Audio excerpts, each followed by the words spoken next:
Welcome to the latest episode of CarePoints. I'm your host, Kenny Schiff, Chief Marketing Officer for Lone Star Communications, the Alero Solutions Group, and our latest family member, Promobix. Today's episode is part of my continuing series of conversations with my collaborators at Lone Star, customers, partners, and notable folks in the tech industry.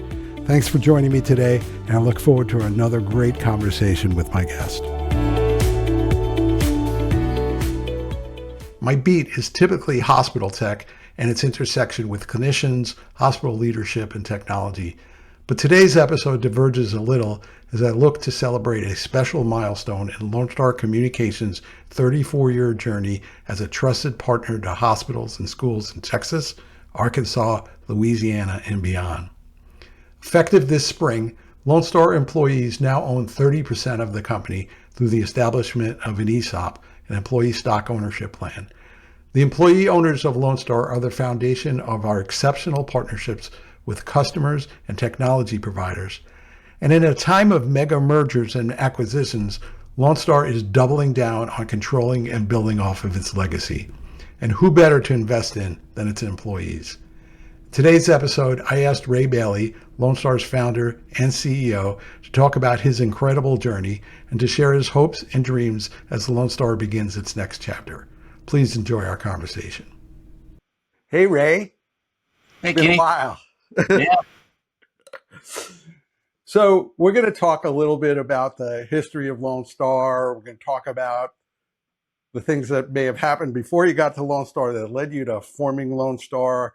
We're going to talk about your evolving thinking about the business and the employees and ownership and all that. And we'll lead up to really talking about the employee stock ownership plan, which is kind of an important new milestone in Lone Star's history. So Right. Let's go back to 1991. So Lone Star opened its doors in 1991. Right. You're starting the company. What was the spark? What did you see or feel that made you take the step to start this new business? Well, you know, Kenny, it goes back way before that. You know, I mean, I actually had been in the business as a distributor for a while.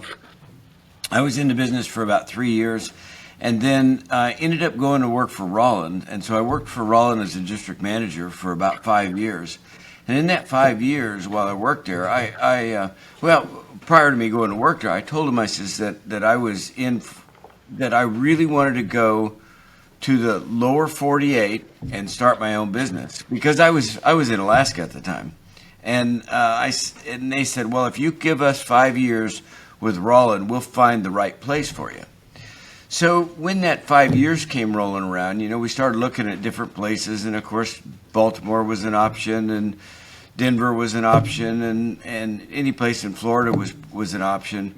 But I really wasn't interested in that. And then when Texas came up as an option, of course, I'd been here in the Air Force in basic training, so I jumped on that, and that became the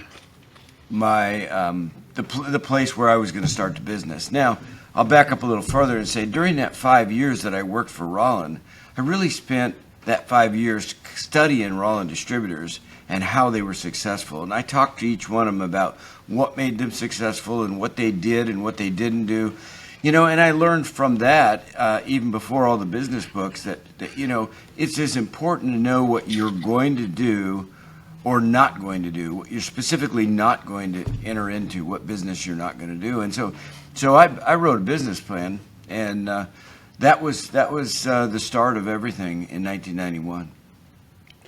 You know, I've known you a long time, and even when I had not been an entrepreneur myself, I always knew you as a very intentional business person, that you thought a lot about this before you ever opened the door.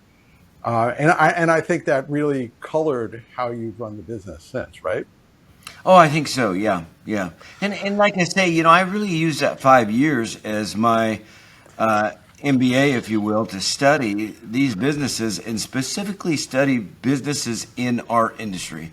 And it was specifically Rollin distributors, specifically, you know, what made them successful. And so I took notes for 5 years, and that's what I used to write this business plan and start this business with. So I knew exactly what I wanted to do and what I wanted to accomplish when we moved to Texas. So, in terms of knowing exactly what you wanted to do, I have to imagine that you had a picture of what success was going to look like back then. So, what was success going to look like, from your business plan perspective? Well, that's a really good question. I will tell you, I called on 20 distributors when I worked for Rollin, and there was different forms of success. There was the little market guys, and there was the big market guys. I had two Chicago companies and a Detroit company, and then I had a company in Toledo, and Toledo, interestingly enough, was really one of the ones that inspired my ESOP. Goals, or I guess it's where I first learned about ESOPs, and I just admired what they did there and how it got employees involved in the company and how they were all working for a common goal. And so that dates back, by the way, to 1987. That was the first time I called on that company, and so when I started Lone Star, I actually started them with the end in mind. I knew where I wanted to go, and I knew I wanted to be an ESOP-owned company. And somewhere along the way in that 34 years, you get pulled off sides. You see the companies selling to different entities and so forth, and you think, well, maybe that's what I ought to do. But really, we stayed true to the idea of an ESOP in the end. So, 34 years, you had an idea of, I don't want to say the end, but you had an idea of what success. So, has that definition changed at all? What does it mean now? How have you built on that? Yeah, that's a good point. So in 1991, when I started the business, a big company in the Rollin sphere, I guess you could say, was about a $5 million top line business. And so, they pretty much did just the Rollin things in schools or hospitals and things like that. And that's pretty much where we've stayed, is true in that schools and hospitals business. But I will tell you, we were fortunate enough to get into a market in Dallas-Fort Worth that was growing. So there was 3.8 million people by the 1990 census, and the 2020 census showed it a little over 8 million. So that's the kind of growth that we had. And where you have that many people doubling in size, you need two things. You need schools and hospitals. So it was a perfect environment for us. And so the top line business, even though my initial goal was in 5 years to try and get to I think my goal was $4.8 million, just under $5 million. We achieved that, by the way. But then as you look down the road 34 years, a little bit of inflation involved, but we've become such a bigger business, and we've got such I love using Top Gun quotes, a target-rich environment, and with schools and hospitals that we've been able to grow to a company that now employs 285 employees. So Lone Star was always good at what it did. And from an execution standpoint, clearly you meeting your 5-year goals and exponentially beyond that. But I have to imagine it wasn't just all about pure hardcore execution, that values were involved. And your values as a leader really are imprinted on the business from day one and exponentially evolved from there. So tell us about your values and how that really made it more than just a top line growth situation. You're building something bigger here. Yeah, the result of being able to study these businesses, 20 some odd Rollin distributors over the 5 years, gave me an opportunity to really fine tune what I wanted to accomplish. And I realized early on that I wanted to be a business that was a high quality business that was very successful at customer service, provided the best customer service, provided a quality installation. And when you go back to 1991 in this business, there is no standard. So here we were trying to create a standard within an unstandardized business. So I took a little bit from the telephone industry, telephony, and I took a little bit from the growing computer industry, and we standardized using their standards and created a standard that we've kept through 34 years in business. We created a standard, and it caused me to write a business plan, or I'm sorry, it caused me to write a mission statement early on that still holds true today. We reflect on it, every time we have a meeting, is it still appropriate for what we do? And it is. And that is, the company will provide the right product the first time, every time, no exceptions. And that's really what it comes down to, is providing the right product for the customer, making sure we have exceptional customer service. And then the other thing you learn over 34 years is that the way you treat employees is a reflection of how you're going to treat your customers, and vice versa. So as we treated customers very well and with good customer service and so forth, it was natural for us to treat the employees the same way. And I really wanted to have an environment where people could come and make a career here within Lone Star. And from day one, I really looked at people that could be here a long time. And we're fortunate enough to have 5 people that had either retired or still with the company that were here within the first 3 years of the company starting. So it's a reciprocal thing, though. So you intended to keep employees engaged, well compensated, good benefits, et cetera. But you learned and took a lot from those employees, which kind of added to this healthy company that we are sitting here in 2025. So what have employees taught you about leadership? Yeah, that's a good question. My leadership style is one of to empower, to give direction, to show people the vision of where we want to go and what we want to accomplish, and then empower them to get that accomplished, whatever it takes. And that has proved to be the one thing I think that has caused Lone Star to excel in this industry, and that is and grow and maintain employees and have the high rate of employee tenure that we have is I've learned from them that they don't want to be micromanaged. They want to create and build and lead themselves, and so I put them in a position to be able to do that. And I think I'm about to be 3 years at Lone Star.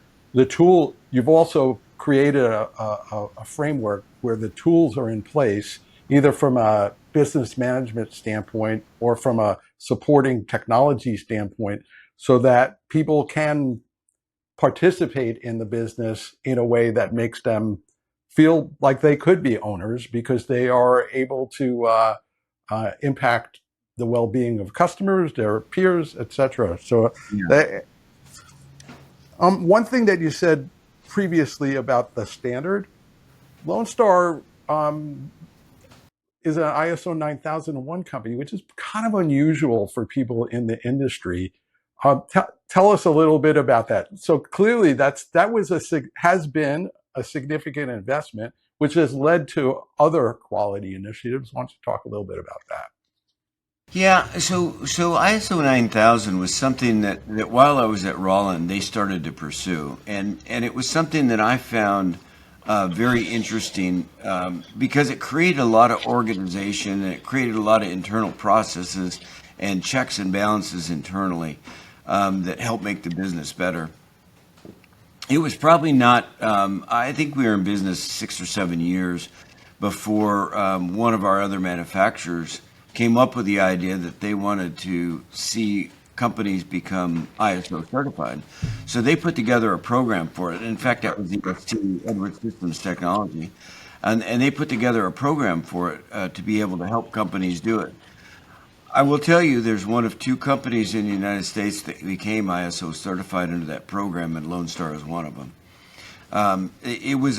Unfortunately, it was a failure for the manufacturer. They spent a lot of money on it. They had a lot of really good ideas with it, but it was it's a very hard level of quality to achieve. You got to change a lot of processes internally, and it's very difficult for a company to make that transition into an ISO company. And we were kind of already going that direction because we had our quality initiatives already set. We already knew that customer service was key. We already had a good set of processes behind us. So for us to adapt to that was a lot easier than a lot of companies. And so, like I say, we were one of 2 companies in the United States that were certified up until about 7 or 8 years ago. And then Ronco, which is one of our SD6 partners, SWC, those 2 also became ISO certified. Well, it requires a level of discipline and ongoing sustained commitment that's tough for smaller businesses. But if you think about the foundational elements that have allowed the business to really grow almost 20-fold in the time, you have to imagine that it is a success criteria. So the highly intentional planned growth, the investment in the necessary underpinnings of all that have really helped the company continue to what its initial mission is, but really to consider other missions as well. Absolutely. Yeah. So let's shift to talking about ESOP, right? So ESOP, Employee Stock Ownership Plan.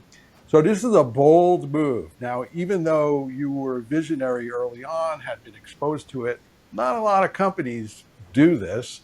I was part of an entrepreneurs group for many, many years, and entrepreneurs can often be pretty tight about having other people participate. So you made a bold move to transition Lone Star in 2025 to being formally an ESOP. Why now?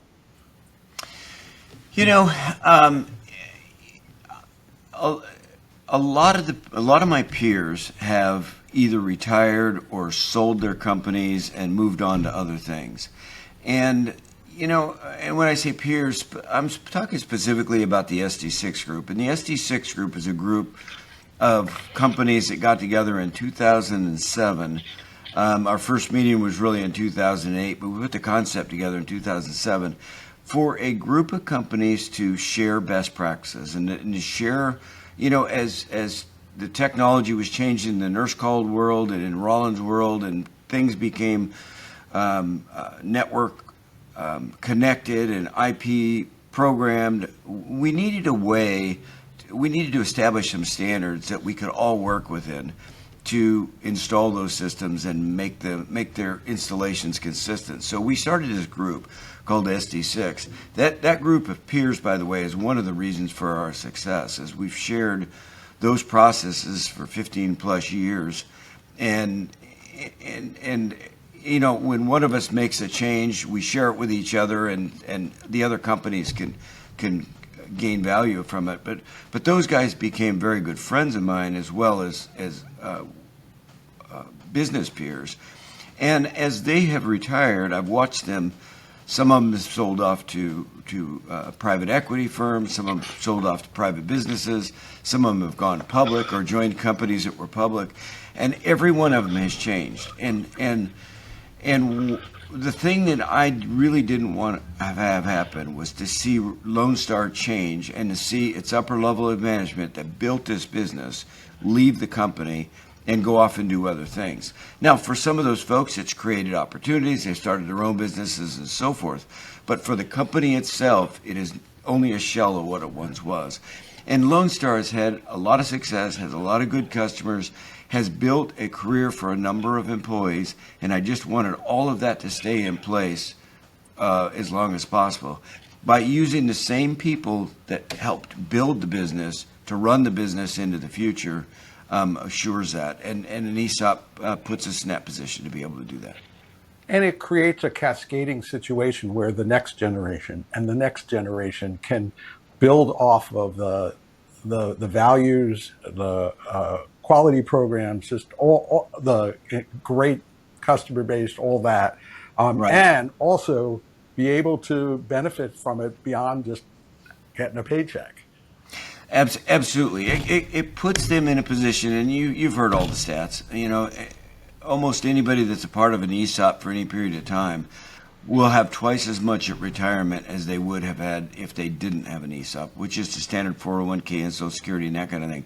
To put an ESOP in there, it doubles the amount that they'll have at retirement, which puts them in a position to be able to do whatever they want to do in retirement, and that's what retirement should be all about, and that is doing all those things you didn't get to do while we were working. Well, and your job becomes not just transactional. It becomes a part of it. It's often part of people's life anyway, but at the same time, to feel that you are an employee owner versus just punching a clock, it's a totally different vibe. Absolutely. So I'm going to ask you a very specific question, because ESOPs, as we have learned trying to educate ourselves and educate the executive team and the company, can be confusing. So here's the question. Did you ever consider selling? Does this ESOP represent any kind of sales transaction? Is this about selling the company? Yeah, a good question and a good way to frame it, actually. So yes, I did consider selling. Again, I'd always thought that an ESOP was the way to go, but when there's a time in business when you realize you're just not big enough to be on your own, and you have to make a decision on whether you're going to build the business up by bringing in perhaps other companies, buying other companies, and so forth, or you're going to get bought by a company and become part of that same thing, a roll up, if you will. We decided a long time ago that before we decided to go out and start acquisitioning companies, we considered maybe we would have to sell, and the reason is we weren't quite big enough to have the people we needed to work as sophisticated as this industry has become. We weren't quite able to afford that. So we made the tough decision to decide to become the buyer or the acquisition company as opposed to be acquired by somebody else. And when was that? Well, 2015 was the first business we acquired, and that was the Houston office. 2015, December of 2015, and then in 2017, the Arkansas offices, and 2018, 2019 was when Central Texas came into the fold. And since that time, we've added some software companies and so forth to the mix. But that idea of selling is history, It is. Right? It is. And one thing that I do know about the acquisition strategy, so you took a very intentional, very measured approach to it, right? So Lone Star had a playbook. You had a playbook, your business plan, and the famous Ray Bailey, been on the road for 5 years business plan. You were legendary back in that time. But really, it wasn't like a book report business plan for investors. It was really your guiding structure that told you the things that had to be done, and essentially you did the same thing with the acquisitions. Tell us a little bit about the playbook. Yeah, that's a good point. Well, the playbook, the original business plan was 144 pages of information written and gathered up over the 5 years, and from a couple of books that I had read about how to put together a business plan and what to think about and so forth.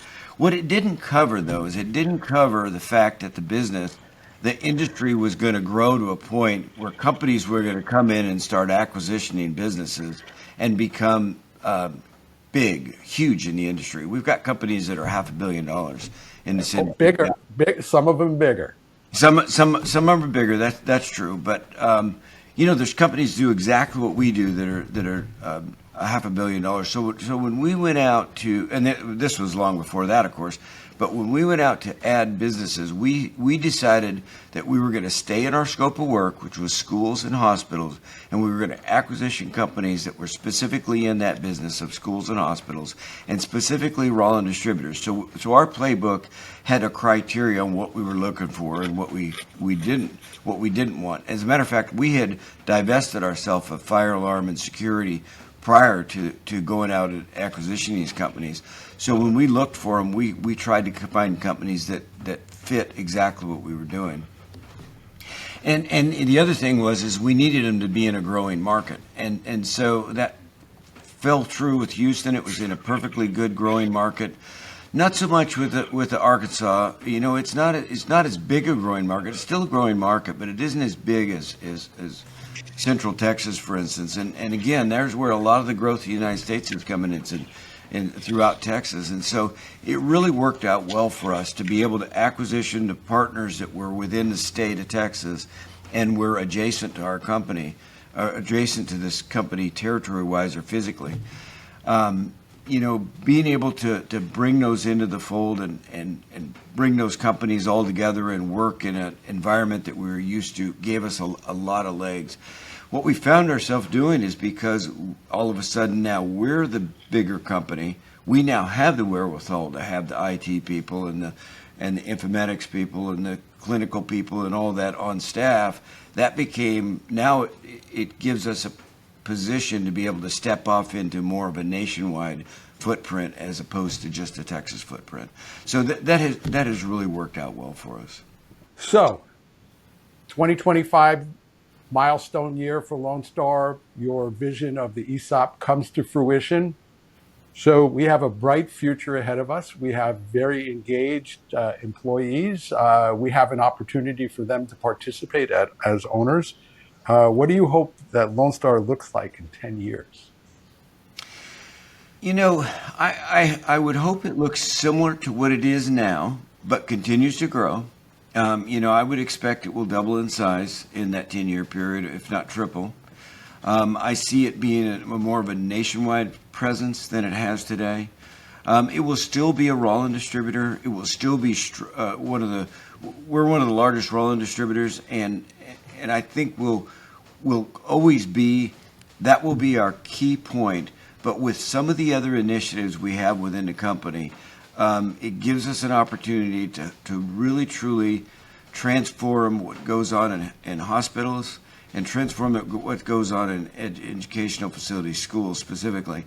And I would see us becoming even more of a national influence 10 years down the road, having employees maybe in throughout most of the states in the United States, and certainly a presence every place. Cool.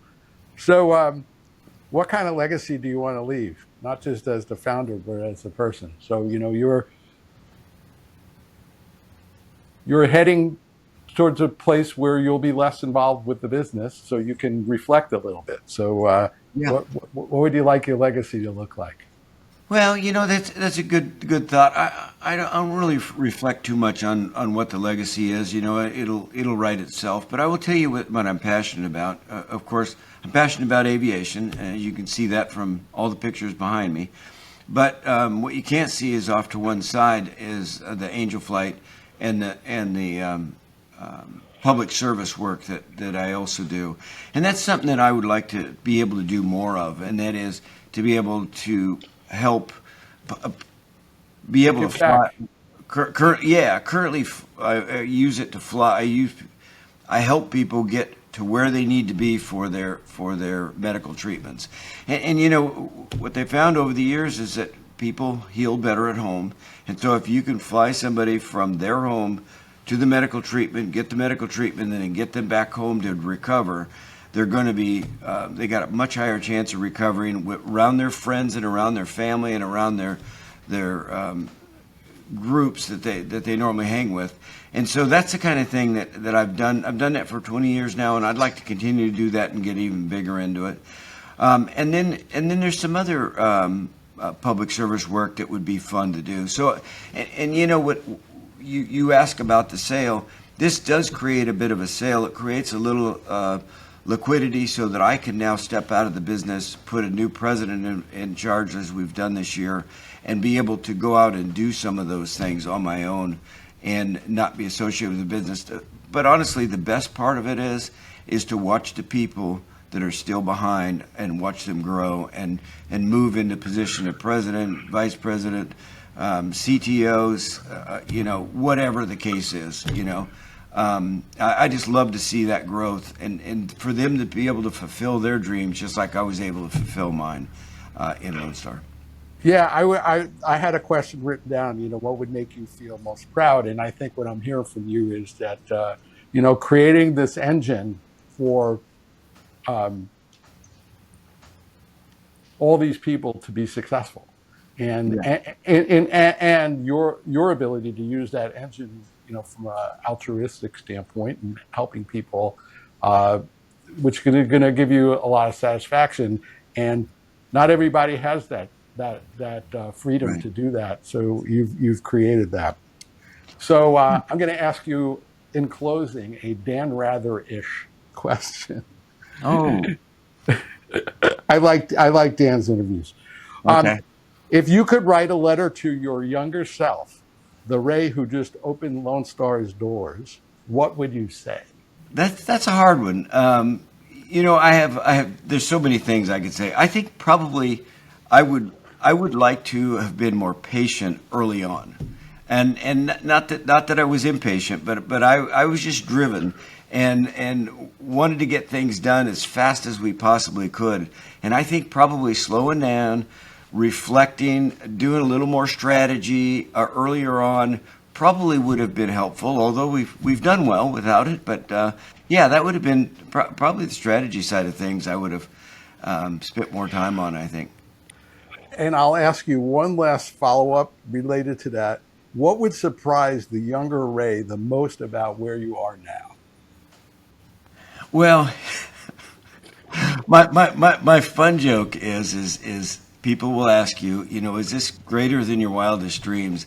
And I say, well, I dream pretty big, so it's hard to get greater in my wildest dreams. But I will tell you, Lone Star has gotten bigger than I ever expected it to get, and that is past my wildest dreams. And I am so proud that we've been able to accomplish that, and I'm so proud of the team we'll leave behind to be able to run that, including you, Kenny.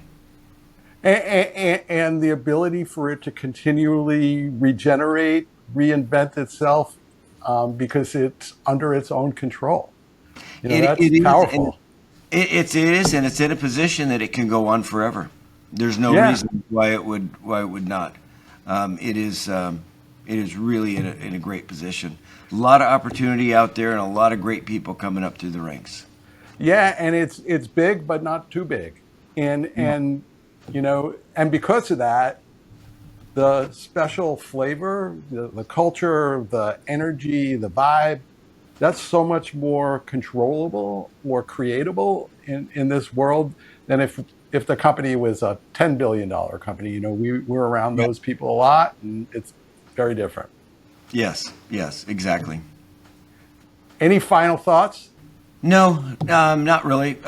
Thank you for doing this. This is awesome. This has been fun to talk about this and reflect on where we've been over the years. And I just look forward to seeing the future Lone Star. It's going to be exciting to see. Yeah, it's happening right now. It's a beautiful Right thing. now. Yeah. Yeah. All Very right. good. Thank you, Ray. Kenny. Thanks so much for joining us today on CarePoints. I encourage you to hit the like button and subscribe so that you can get notified when we release our next episodes. Make sure to subscribe on your favorite podcasting service, Apple, Spotify, iHeartRadio, whatever your favorite platform is. And make sure to visit us on the web at www.lonestarcom.com/podcast. That's www.lonestarcom.com/podcast. You'll find all of our old episodes there. Thanks so much for listening, and looking forward to having you back soon.